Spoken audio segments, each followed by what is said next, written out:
Hello, everyone. Welcome to our inaugural Tech Talk. I am Wendy Smith, Regional Coordinator with my esteemed colleague and partner, Stacy Teeters. Today's topic is Starfish, which a number of you have been curious about. We hope to answer all your questions today. We believe that colleges learn best from each other, and we hope that our Tech Talk events are a chance for users to collaborate and problem solve. These sessions are recorded and posted to our YouTube channel in case you want to review or pass them on to others. We're lucky to have two experienced Starfish users with us today. Michelle Stricker, who's the lead Guided Pathways Regional Coordinator for the Central and Far South region, in other words, our boss, and Kayla Mannon, Starfish Connect lead and Guided Pathways Student Services lead at Fresno City College. Welcome, Kayla and Michelle. Thank you for taking the time to talk with us today. Please tell us about why you came to use Starfish, what worked for you, and lessons learned. Well, thank you guys so much for having us today. And I'm so excited. I told Kayla this is going to be like old times because she and I used to do the dog and pony show all over the state because we actually came to use Starfish as part of the initial pilot for the state back, if you remember, when we were doing all of the alphabet I initiatives, so EPI, OEI, CAI, all of those. Kayla and I were both part of the EPI work group at the state level, the group that did choose Starfish as the statewide solution for degree planning at the time, because Guided Pathways wasn't even a twinkle in our eye as of yet. And we worked together with 12 other pilot colleges to kind of bring Starfish into the state as a degree planning tool, and then really worked towards customizing that tool for the California Community College system because we are unique in a lot of ways. Through that process, it was a grant-driven process. And through that process, at the very end, Guided Pathways started to be a thing. There was talk about it. That's when the GP20 was kind of coming into existence.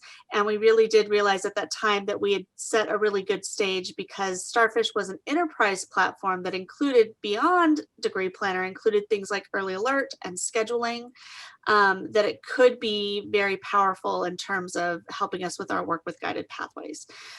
So originally, Kayla and I were both with State Center. I was at Reedley College, Kayla's at Fresno City. And we did implement as a district rather than implementing as individual colleges. So that was the other unique part of our implementation, different than what a lot of the other colleges in the pilots were doing. It was both, I think, a good decision, but an incredibly painful decision. Can I say that, Kayla? To implement as a district. It took a lot of coordination. And I stepped away from Reedley 2 years ago, almost exactly 2 years ago, to take on work with Guided Pathways and start this work with the Guided Pathways regional coordinators. Kayla has picked up a lot and she knows a lot more about where they are at now. But I will turn it over to her and let her share a little bit of their story at Fresno City. Yeah. So like Michelle said, we jumped into this project with the degree planner insights. And so really, actually, I think when we first signed on, it was actually only Hobsons, and then Hobsons and Starfish combined. And so, you know, very quickly, we realized there's an early alert tool that was going to be something that was really beneficial, especially comparing it to SARS. So for example, the ability to close the loop was something that our college and our district was really looking for. And so that was our first kind of leap outside of the degree planner and starting to look at other pieces of Starfish. Quickly after that, we really started seeing the benefits, especially as Guided Pathways was really kind of gaining steam in the state, and seeing how can we case manage using this, and how can we provide students the ability to access resources a little bit easier. And so that's when we started to explore what the Connect side would do. And we started with appointments, and we've kind of moved a little bit more into just case management in general with our pathways and building out success teams for students. So really kind of growing it to be and taking advantage of the entire platform. And that's really where we're at this point, is really, you know, customizing the system in a way that's going to work best for our campus and also our district. I think us, especially with this project, starting it with the district and as painful as it was, making decisions from that level. I think, especially as we get into guided pathways, I actually think it bridged the gap with our guided pathways work, and it made it so that we could really work as a team, and a lot of the teams are overlapping in terms of looking at guided pathways and making sure that we understand and have the setup with that philosophy behind us. And if it's helpful to kind of understand roles, my role at Reedley, and then with State Center Community College District, specifically, I was the functional lead. And as a functional lead, my job was I was both the functional lead at my campus, but then I ended up being the functional lead for the district to bring all of the college teams together to create norming across the platform. In part because we have at that time, it was about 30% of our students did swirl between campuses. And so we wanted kind of that seamless integration with that. But I was also the co-chair for the statewide committee that then turned into the users group. So we do have a statewide Starfish users group as well that came out of that, and we transitioned into that space. So as we enter these spaces with guided pathways, what I like to refer to as the guided part of guided pathways, because we've spent a lot of time on the pathways, I think, and now we're getting to that point where we really need to focus on what does it mean and what does it look like when we talk about guiding students in those pathways. And that's where we start to have the conversations, I think, about success teams and about case management, and how we're looking at our students, messaging our students, connecting with our students, and also tracking our students. How do we know if they're on or off the path? And Stacy and Wendy have heard me say this many times, and I will say it many times again. If we cannot tell if a student is on or off path, then all we've done is make really pretty major sheets. And so how do we get beyond really pretty major sheets and into this realm of really knowing and deeply understanding where our students are on the pathway, and being able to insert those just-in-time supports to help them stay on the path and complete their educational goals. So I think too, Starfish is a really good tool to open the communication up between the instructional side of the house and our student services side of the house, to really be able to help bridge that, right? And understanding, because as counselors, we have access to data and we do see students, of course, but the instructors are the ones who are seeing them every day, or, in class more often than we do. So kind of having that communication tool that's allowing them to alert us if they think a student needs assistance has been really helpful.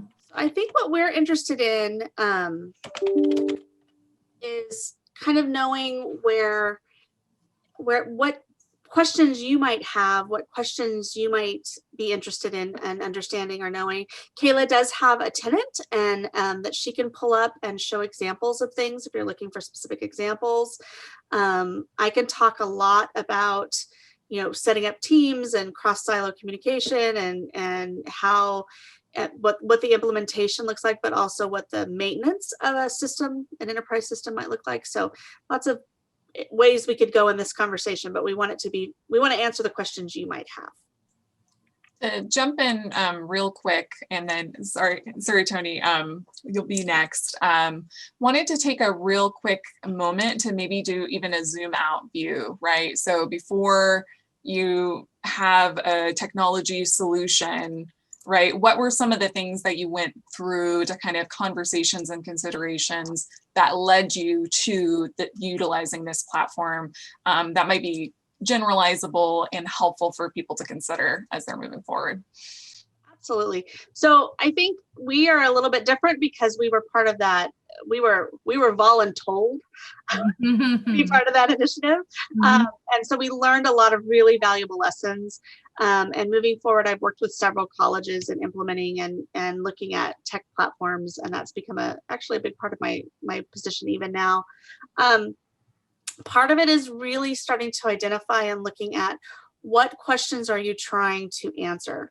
A technology is never going to do all of the things that it just, there's not one out there that is going to do every single thing. And so part of it is what is it that you really need help with as a school, as a college, as a department? And going to that, what question are you trying to answer? And then is there a technology that's going to work better for that? In a lot of cases, colleges are trying to answer multiple questions. So they might be answering, how do we do scheduling? How do we track our students? How do we help them with their degree plans? And in that case, that's when you want to start looking at something like an enterprise platform, because an enterprise platform like Starfish, the other one that's really popular in California is EAB, Navigate, you may have heard of that. The enterprise platforms have multiple components that all talk to each other. So it's a little bit different than, say, getting a DegreeWorks for your degree planner and a SARS early alert for your early alert, and maybe SARS scheduling for your scheduling. Those three platforms are not going to necessarily talk to each other. You're going to have to make them talk to each other in the back end, probably in your student information system, DataTel, colleague, whatever we're calling it these days. And then, but it's also, what do you already have? Do you already have DegreeWorks in place? What technologies are you currently using, and are they answering your needs? So it's those two pieces. What do we have? Is it working for us? Is it not? And then what questions are we trying to answer? And then the third piece I'm going to tell you that's really, really important, we learned this the hard way, is how are you going to maintain whatever it is that you're trying to set up? It's one thing to implement it and set it up. It's another thing to integrate it into the work at your school, integrate it into your daily life, integrate it into the work with the students, and maintain that. And it is, in some cases, is going to require really different skill sets than what you maybe have previously, even different positions than what you've even had previously on your campus. We had to really look in State Center about, like, who's in charge of the tech aspect of this? Who's in charge of the, how do we decide what goes in for degree planner? And I use the term workflow a lot when we start to talk about that. What's the workflow? Who's responsible for that work? Who's responsible for following that work? And then who's responsible for maintaining that work? And then the side note is, who's responsible for fixing it if it breaks? That's the easy way to think about that endpoint. But it's what are you trying to answer? What do you already have? And then how would you integrate this into the work that you're already doing? Kayla, am I missing anything? Does that? No, very good points. And I think we were voluntold, right? I mean, we got into the EPI very early on. And so we're kind of a little bit backwards, right? Like, we went into this degree planner and I'm like, oh, cool. Look at all these cool things that this can do, right? And start geeking out with each other. So we didn't have that, the luxury of kind of having some of these planning opportunities that you would have moving into it. So I'm not sure if my title said, but I'm actually a counselor. And actually, Michelle asked me, what do you want to put for your title? And I'm like, well, right now, this is what I am. And I don't even think counselor, I forget that, right? So really looking at, what positions do you have on your campus? And if you really want to make this work, how are you going to make it work in the long term? I think that is absolutely huge. A lot of our setup that we do is automatic. There was no way we were going to be able to update and maintain this unless we really had some programming in place. For example, our pathways are based on our majors, obviously, right? So in our SAS, we use Colleague. We went in and told the system, this major belongs to this pathway, which then feeds into Starfish nightly, and that's dynamic. So we just knew very early on that we weren't going to necessarily have a flourishing tech response at a district level that was going to be able to maintain this. So definitely looking at those positions and trying to come up with some creative ways to make sure that you're going to be able to maintain it. But also being open to trying new things. Because again, I'm a counselor and I am the functional lead. So I'm doing a ton of back-end work and learning a lot about reporting and a lot about things that I would have never thought that I would have going into counseling. Great, thank you. Tony, would you like to ask your question? Actually, you answered it. My concern was the technologies we already have. So we already spent a lot of money very recently on PeopleSoft and Campus Solutions. And so spending a lot of money again and sustaining that money for another system wouldn't work if those don't talk to each other. So you actually already, that's my concern. Plus, as far as our curriculum is concerned, we have CurricuNet, and we're already having issues with those things don't talk to her. So that's my concern, is all these pockets of technology that don't talk to each other, and then it's not going to do what we need it to do. On the other hand, of all the systems we don't have anything that does really good pathways work. So I'm like, just personally in my own head, I'm like, man, we need something else. But man, I know the district is gonna be like, we just spent all this money over here. And I'm like, but it doesn't do what we need it to do now. So how do we, so I guess I'm just wondering, I don't know if you have specific instances where Starfish can talk to PeopleSoft specifically, CurricuNet specifically, and then I'm worried about the website. The way that this makes sense the most to me is if you think about your SIS, so PeopleSoft, Illusion, whatever banner, whatever you're using, your SIS is like the spinal cord. Okay, the SIS is it's where everything goes in and everything comes out of your SIS. So Starfish is only going to be able to push out information that exists in the SIS. So you're right. They have to be able to talk to each other. And so in terms of, it's not about making Starfish talk to CurricuNet, it's about making CurricuNet talk to PeopleSoft that then can talk to Starfish. Everything has to go in and out of that SIS. That is your permanent record. Your SIS is always your permanent record. It's always your main kind of tried and true, the holy grail of information about your college, about your students.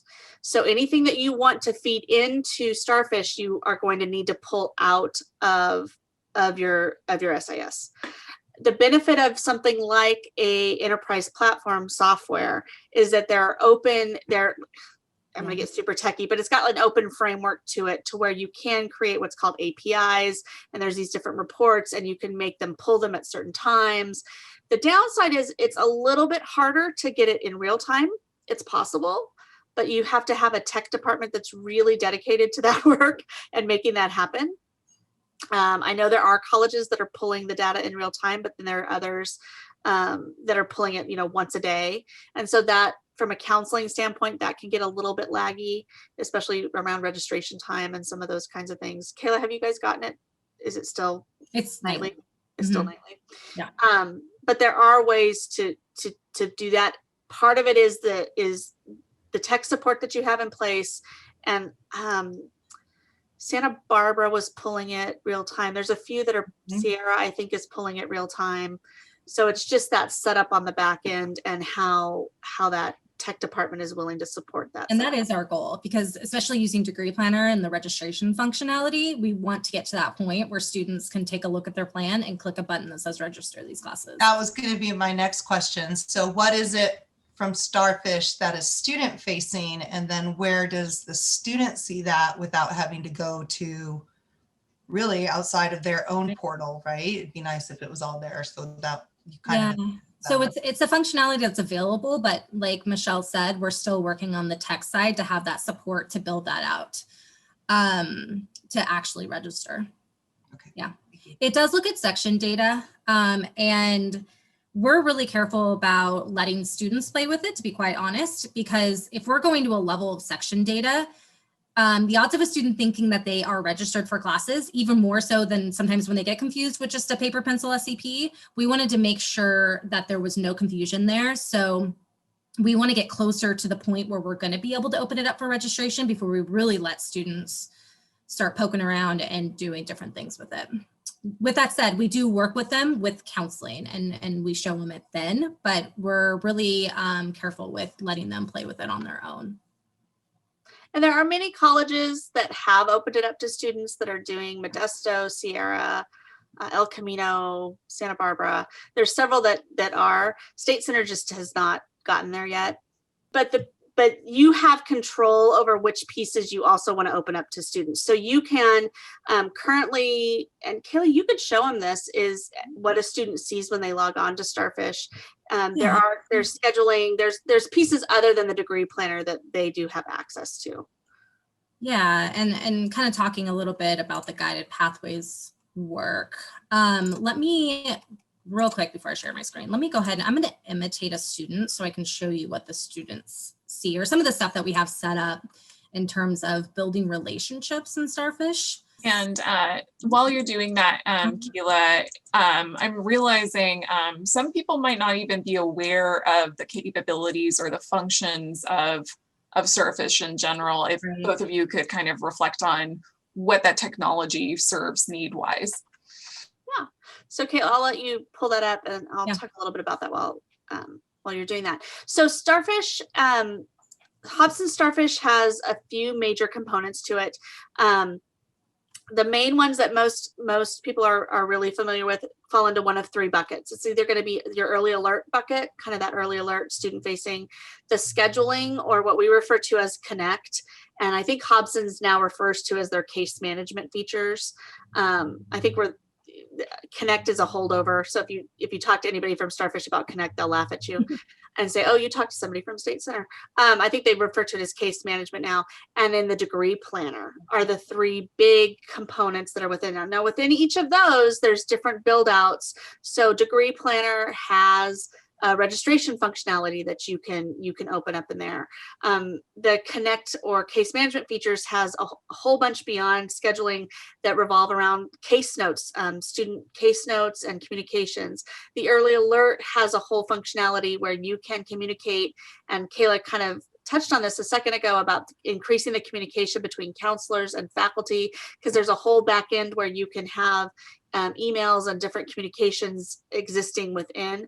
The benefit of something like a Starfish, an enterprise platform, is that it attaches all of the information to the student rather than to the service.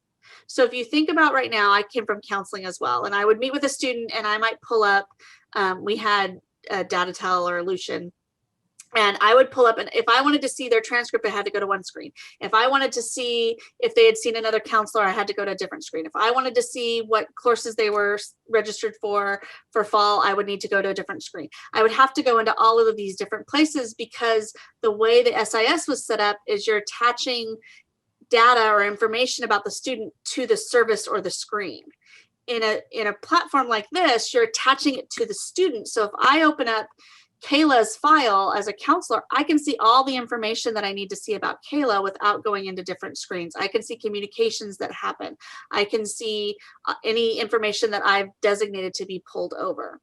Conversely, it also acts as a portal for the student, which is what Kayla's going to show you right now, is how a student would interact with it. So it's this one place where they can go in and get information around several different pieces. So you've got both that kind of instruction, counseling, college facing side, and then the student facing side to it. And I can show some of those different pieces. We can pull up my profile and show you how that information comes across. And yeah, for counseling, we had a very high adoption rate very early, because once they realized all that information did live in one place and they didn't have to go to 7 different screens. And also we record our notes and our MIS and everything's happening in one place, which is something we didn't utilize with STARS at my campus in particular. So that was also a big carrot for our counselors to realize, especially in this remote world where things are taking a little bit longer. It definitely helped with case management when you are sitting down with a student. So this is what's called a success network in Starfish. So Starfish is all about relationships. So what you're seeing now is this particular student has a one-to-one relationship with these individuals here. And it's going to be their first semester, or excuse me, their current semester instructors. So that's why you see the instructors listed there. So they have a relationship. But also if they're, the way we have it set up, if they're part of a kind of a smaller special program that has designated counselors, we went ahead and decided to build a relationship that would allow them to see them here. So for example, the student is part of Trio and Next Up. So they have access to their counselors right when they log in, which is kind of a nudge to them to say, hey, here are the people that are the closest to you that would probably be best. Your services is another thing that's based on relationships. So we're a 4-college district. So everything we do is even more complicated than if you're a single or smaller district, but we identify students as a Fresno City College student. And then also, again, if they're part of programs. So here, the student is an EOPS counselor or EOPS student. So the student sees the EOPS counseling service. And so we have that set up for them. And then also for pathways, we have 7 pathways at Fresno City College. So we built out our success teams in Starfish, and we populate only the pathway that's appropriate for the student based on their active majors. So again, having a student not have to go and find what they're looking for, but if they log in, they're able to see who do I connect with for some assistance. So that's what this looks like. And I'll just kind of go through it real quickly just so you can get an idea of what that looks like.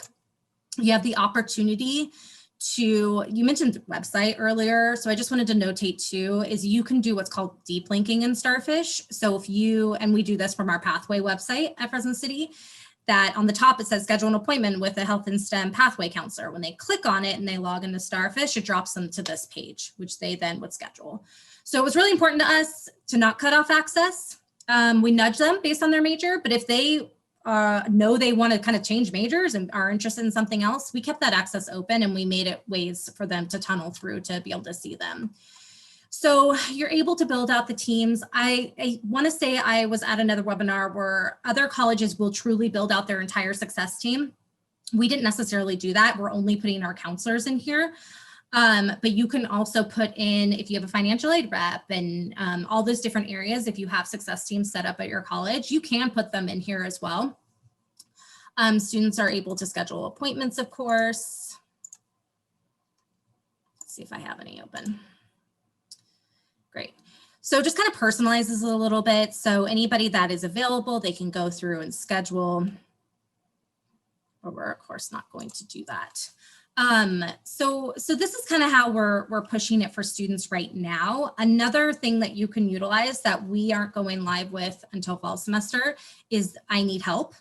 So we are going to be funneling students through Starfish that if they identify a need that they have, it essentially opens up an early alert flag or referral on them, but they can identify themselves. So we don't have to wait for, say, an instructor to do it. A student can say, I need information about financial aid. I have housing insecurities. Obviously, we would say it differently. But the students are going to be able to go in there, raise an item on themselves, and then we're going to have processes in the back end to follow up with those students and be able to reach them. One example of that too, that we've really struggled with in the past is identifying students who are undecided on their major.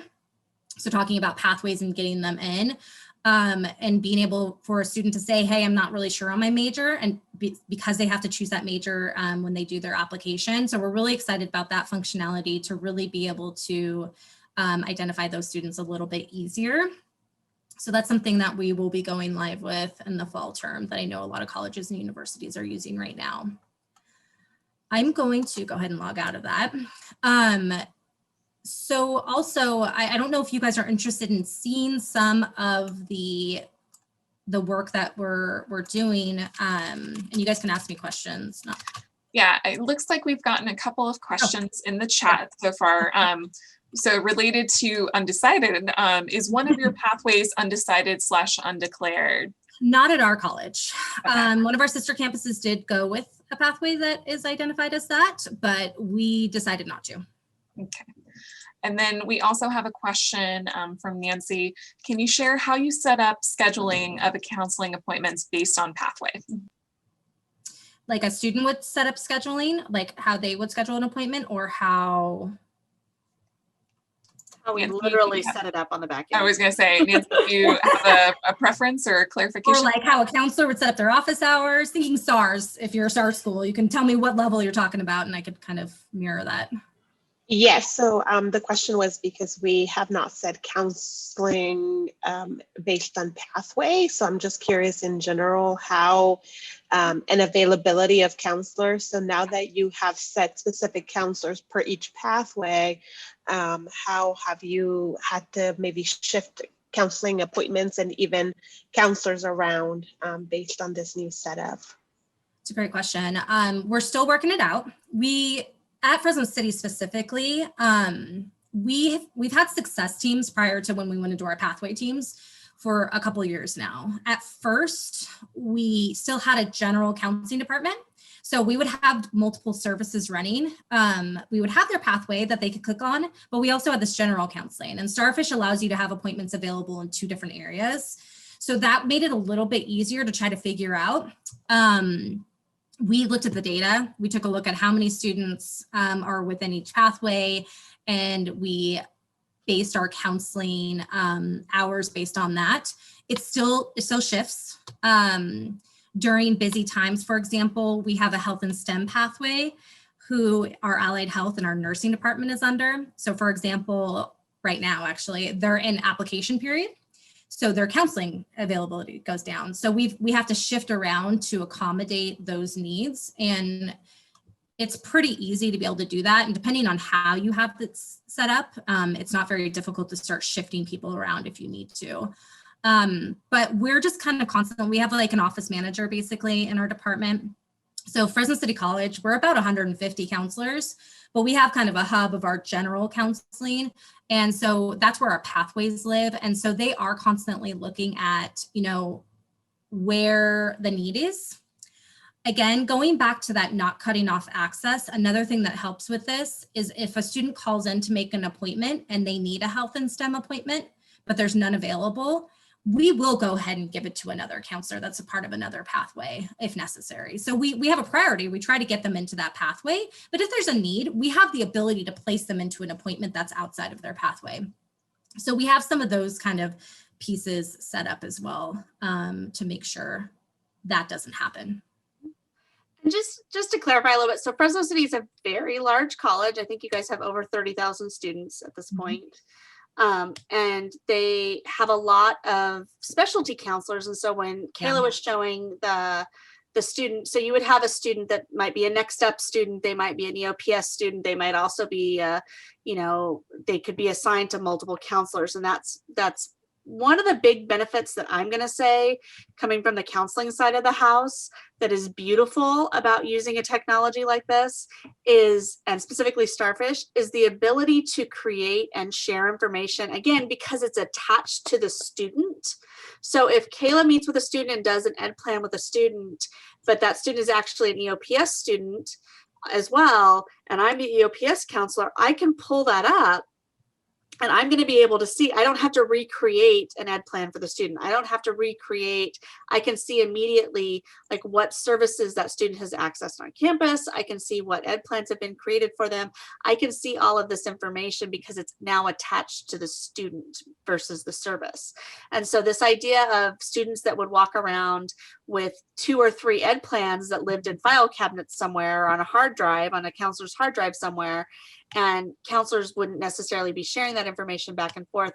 This eliminates a lot of that. So you're not redoing that ed plan. And if you are a college that has opened it up for students to create their own ed plans, now every counselor that is working with that student can see the ed plan as well as the student, and all can be working in conjunction to create the best plan for the student.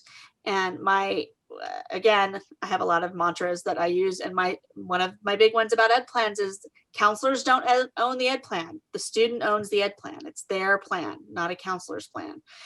And so this idea of being able to share this information kind of across is really important. Kayla, there's another question around the faculty having access to the students' information, and I'll let you show that in a second, but just to clarify that, this goes back to the relationship building.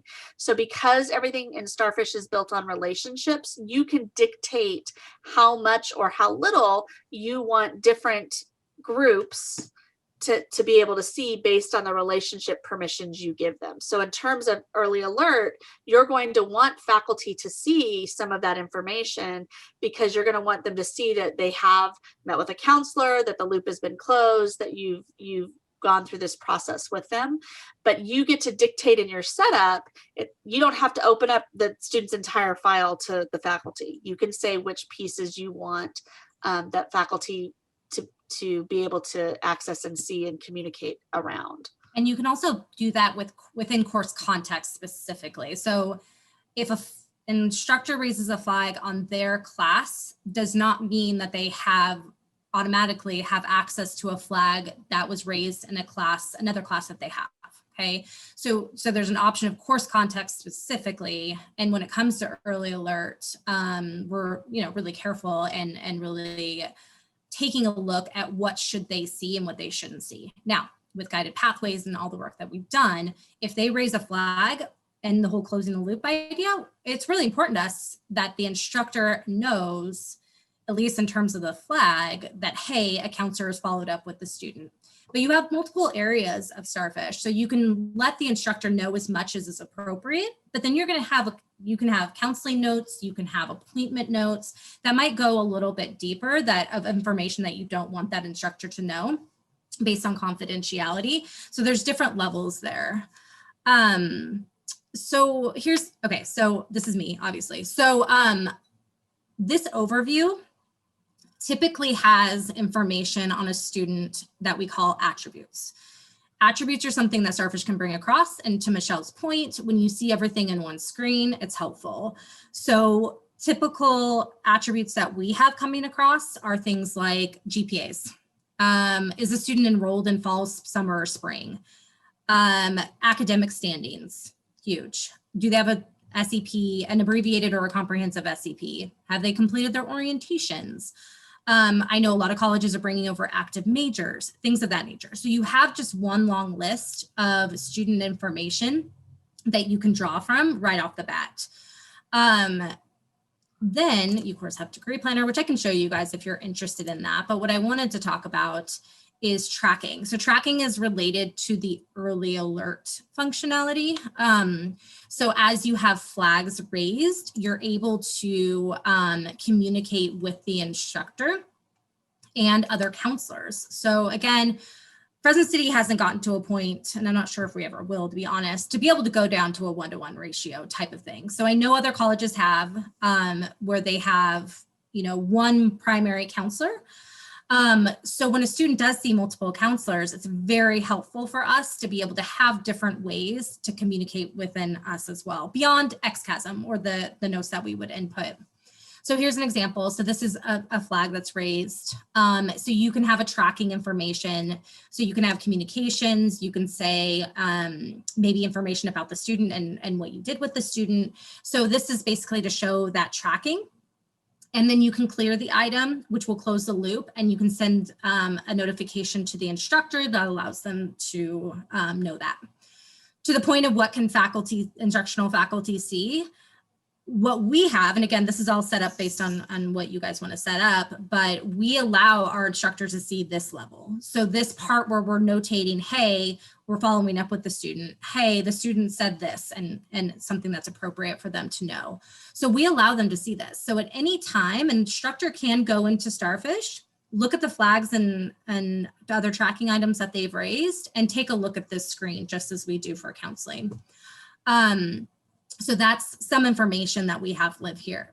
There is other information that you can allow instructional faculty to see. It's just based on a college setup. We also have meeting information, and we test on me a lot, so there's a lot here.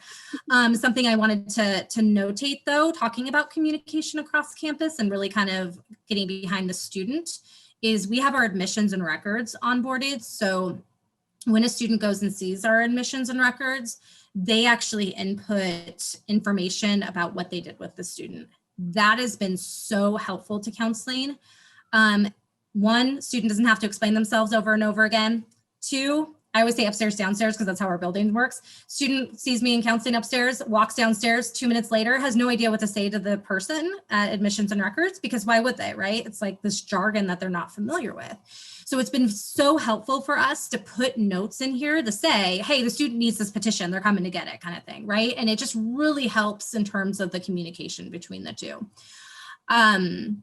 So you can basically go through and get an idea of who the students saw, what was discussed, what were the topics. You have an option for narration.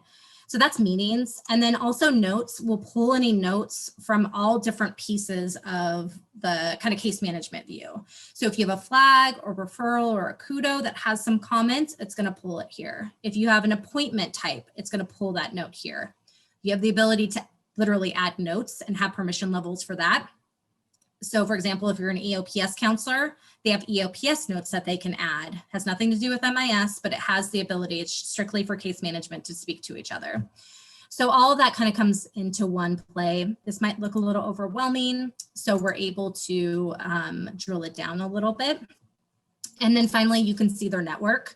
So I don't have a network, but for like the student we saw earlier, you would see those primary counselors, you would see their instructors. So you can kind of get an idea of, where that student is at. We do also have a courses tab that allows us, well, it's not a transcript, but it does allow us to see the courses the student took, including, typically grades are on there. It's not letting me see my grades. So including grades and things of that nature to be able to see. Yeah, so it's really helpful to have, again, from a counseling perspective, everything live in one place. I will go into Degree Planner if you guys need to. I am going to show a little bit of student data, but I think you guys said you can blur it out. Something I wanted to show is something I preach about is having all the information live in one place so you don't have to move it around necessarily is super helpful. So if you are looking in targeting students, especially looking at equity, for example, and students at different places, then you're able to sort based on that information and take action within Starfish, which is really nice. So we have our pathways, since this is a pathways discussion. We are a district, so we have all of them. But we have our pathways here. So right off the bat, I can sort my list just on pathway if I needed to. And then I can actually take a look at some filtering options. So all the attributes that I kind of mentioned earlier, I can sort based on that. So if I want to look at students who are enrolled for next semester, or maybe who aren't enrolled for next semester and I want to reach out to them, this is another tool that we can use to try to identify those students. Now you might have other ways to do this. We use Tableau and we have dashboards and all that. But again, this lives in the system. Then you can take action and then it lives in the system. So people like me as a counselor know that communication happened. Huge. Students come in and see me all the time and they're like, hey, I got an email about X, Y, and Z. And I'm like, let's try to figure this out, right? Like I don't necessarily know the communications that are going out to students. So having that stuff live somewhere is really helpful for case management. And then also, again, when you have things like your meetings in here, I can take a look and see, maybe I want to look at students who are currently enrolled, who are in the business pathway, who have a GPA that's below a 2.0. And maybe I just want to look at people who have not come in and seen a counselor this semester. So like things like that I can start drilling my list down on, and then I can case manage them from that point too. So that's one of the benefits that we have going on from here too. There's a question in the chat from Nancy. Nancy, do you want to just clarify that a little bit? Yes, hi. So I work at Palomar and we also use Starfish. And so I was curious, we're currently starting to explore the notes feature and have been, especially with closing the loop with early alert and the raise your hand feature and the intake form. We were first exploring the closing the loop feature comments versus notes. And I think we got a little bit of clarification on how to use the notes. But as we develop that, I'm sort of curious as to who you find the notes to be most helpful for, and who you, if you have sort of a matrix of who you decided to give note access to. And the same would be the case for, the type of data that you pull from either your SIS or LMS and what type of role you give access to. Okay, so in terms of notes, we initially, because Starfish will default to allow a general note, which is in between instructors and counselors essentially. And then they also had a counseling note that I think we set up between counselors. We actually pulled back from that because what we found was having comments on tracking items is much more useful than having a note live outside of it. And sometimes when we have the notes available, because it's confusing, you might not, again, 150 counselors, people are at different levels. What we were finding is they were sending or adding notes or messages even and it wasn't attaching itself to the tracking item. And so because of permission levels, it was much easier for us to encourage the comment, and we wanted it to live within the tracking item. And then we encourage them to utilize that notes tab to take a look and see everything that goes together. For us, the only notes that we're doing right now, and we will be opening the counseling one back up as a general one, but right now, typically what we're doing is special programs. So we have an EOPS, we have a Next Up, we have a TRIO, a DSPS. So that's it. But again, because of permission levels, we keep those actually pretty narrow. So like as a generalized counselor or as a pathway counselor, we don't necessarily have those notes available to us. What we decided as a campus is we said, okay, when it comes to academics, we think that as a counselor, it's appropriate for all counselors on this campus to see your academic related notes. So traditionally, we hid DSPS notes, for example, and EOPS notes for general counselors on our campus. And so there definitely was some conversations and some work that we did, but we landed on, hey, a student might come in and see, you know, a different counselor on this campus. And when it comes to their SCP, especially in their academics, it's important for us to know. But with that work, we had to give them an opportunity to have more of those private notes. So if you're a Next Up student, there might be some personal stuff going on there, right? And they don't necessarily want a generalist knowing that. So we utilize the notes functionality for that purpose specifically. And I think it's important to note, these are the kinds of conversations as you're implementing a technology, specifically, you know, Starfish, we're talking about specific today, but I think it's any of the technologies that you may be looking at is having these kind of cross-functional conversations about, and I always go back to what is the question you're trying to answer? And if you can kind of get back to what are we trying to do with this, that helps you to identify kind of who needs to see what and how that might work. I think the other thing when you're implementing a big project like this is realizing that it's about iteration, and sometimes you're going to make the best educated guess you can about how you think this is going to work, and then you need to roll it out and you need to come back and say, hey, this didn't work exactly the same way. And the piece around that I found is being really clear, especially with counselors and the people that are the users, is saying, hey, this is our first pancake. This is iPhone 1. This is whatever alliteration works for you or your campus. We're going to try this, and then we're going to come back, and then always follow through. So tell people, hey, we did this 3-month pilot. This is what we found. This is what works. This is what didn't. These are the focus groups we did. This is how we're going to tweak it moving forward. And just that really clear communication so people don't feel like things are just sprung on them is super important. But being honest up front. And then the second piece with any of these technologies, with any of this, and Kayla kind of alluded to this a second ago, is anything that you can, when you have a salesperson come and show you Starfish or show you EAB or show you DegreeWorks or show you any of these, they're going to show you the Cadillac version, like the Cadillac version of everything that it could possibly do. I'm always going to tell colleges, I'm always going to tell groups, you always have to think about, that's great, but who's going to maintain it? Everything needs a workflow. Everything needs a workflow. So if you're saying, we want to put this information in and this is who we want, who is maintaining that information on the back end to make sure that doesn't break, to make sure that the information is getting where it needs to go? Everything needs a workflow. So early alert is a prime example of this. Yeah, you can set up 3,000 flags. You can have a flag for everything for every student. But who's following through on those flags? That's the bigger conversation. What are you doing with the information or data that you're collecting? That is going to change, right? Like as you grow the system and you get more people in it. First of all, step one, like that's definitely going to change. And as you build out your pathways, if you haven't done that yet, a lot of that changes. So like when it comes to early alert, we have a priority basically list, and we break down students based on if they're part of a special program and then pathway and so forth. And so we assign items based on the students' relationships. And that has changed many times. It's also changed who was actually doing the assigning of those, right? Started out as a counselor. Now it's a specialist in our office who is doing that. I know a lot of colleges have success coaches, things like that. So as you get additional roles, especially as related to guided pathways, that can certainly look different depending on when from where you started.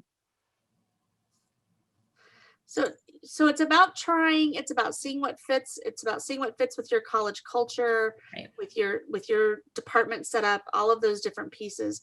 But the bigger piece in this is about opening the door to conversation and having those conversations and getting the right people to the table to have that conversation. So I know at Reedley, at my former college, like we developed an early alert kind of work group that was both instruction and counseling. And a big part of what they get together and do is talk about the messages that are sent out to students when a flag is raised, because there's a whole set of emails you set up on the back end. If this flag is raised, the student gets an email. And so it's like, how do we word those emails? Who do we want those emails to go to? And it's really opened up that conversation between instruction and counseling to be able to have conversation about like student friendly language and, you know, and going, you know, not being negative and hey, you're failing class. Like we had a whole huge conversation about, do we call it in danger of failing or do we call have it equity coordinator or director involved? Yes. And so you bring all these people into the conversation, again, all centered around the student and the student experience. So you're keeping the student at the center of these conversations at all times. So we have about 5 minutes left. Kayla, is there one really cool thing you want to show them and make sure they see? Are people interested in Degree Planner? I'm not sure if they've seen it or if they wanted to see it. Well, you know, I'm always going to say to show Degree Planner because I think it's super cool. I would like to see it, please. Okay, let's just real quickly, let's pull up Carly's.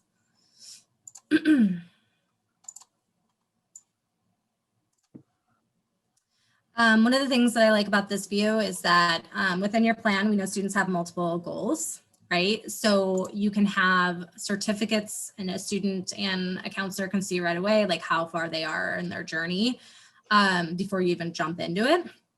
But this is what it looks like. So when it builds it out, you have, obviously, sometimes you have options that you need to choose from. So a counselor can detail in. We have a lot of prereqs listed, choose our course. We do have section data, like I mentioned before. I'm just gonna go ahead and do not yet scheduled.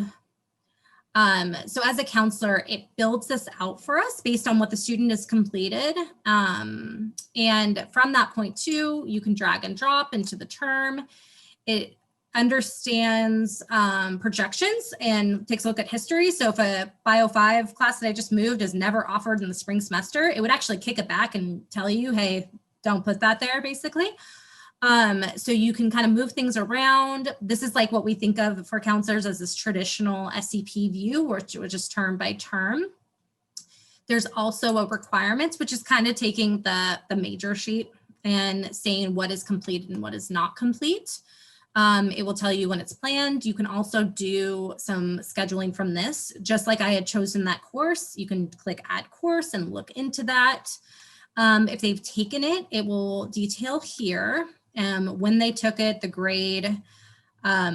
We have a lot of work that we do with articulation because we are a district and we do not have common articulation.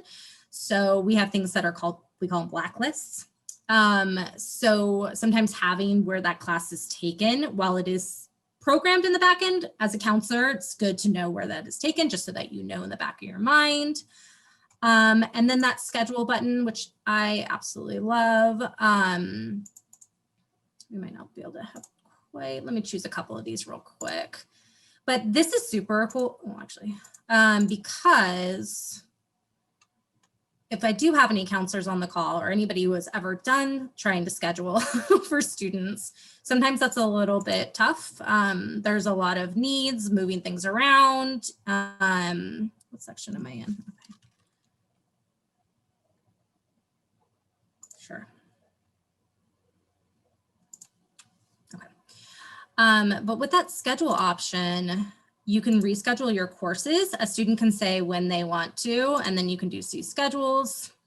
For some reason, it's only taking up the next semester. But if you have different classes and different iterations, then it will actually show you all the different ways those classes can go together.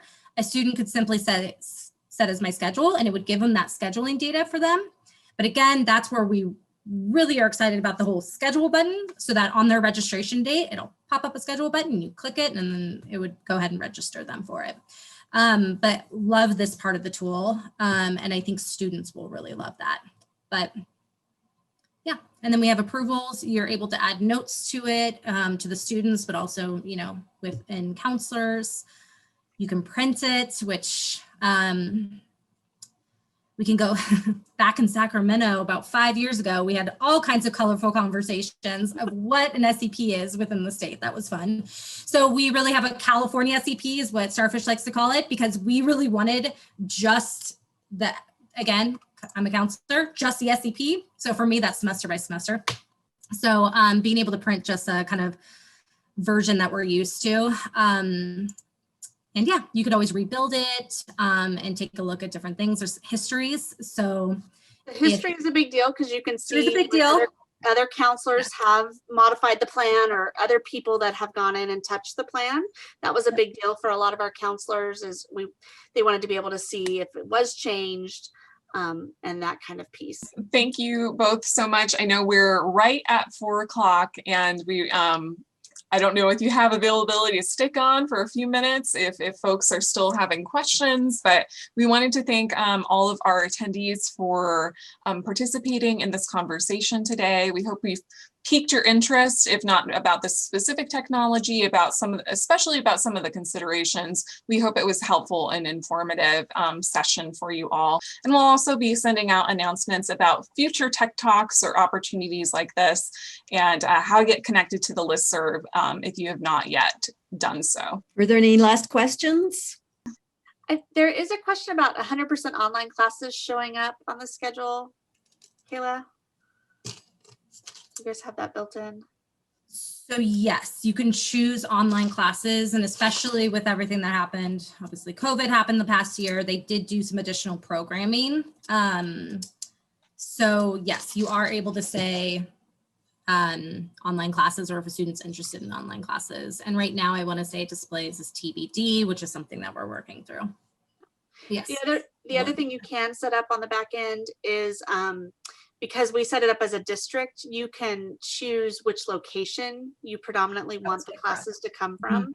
So perhaps Kayla's meeting with a student, but they're like, hey, I really want to take all my classes at Madera next semester. Can you set me up a Madera schedule? Then she can actually select the location that's preferred, and it will pull up that, or I want all online classes, or you can actually tailor that in the scheduling as well. And that was a big deal for us as a district, because again, that 30% of students that swirl around, and we wanted to be able to say, hey, you know, we've got a student that this class isn't offered at Reedley this semester, but I know it's at Fresno City, so I'm going to go ahead and slide that Fresno City class in there. And it shows, and that's why it's important that it shows where the location is in the registration as well. And that was especially big. Well, Madera is now their own college. But when they were part of Reedley, that was big, because we would build a Reedley plan because they were Reedley, but they needed to go to Madera, which is like an hour away, which is not feasible, right? So being able to say, I want Madera Center, but I want a Reedley plan, was really important for us to make that distinction. Well, thank you for coming, and thank you, Michelle and Kayla, again for joining us for this conversation.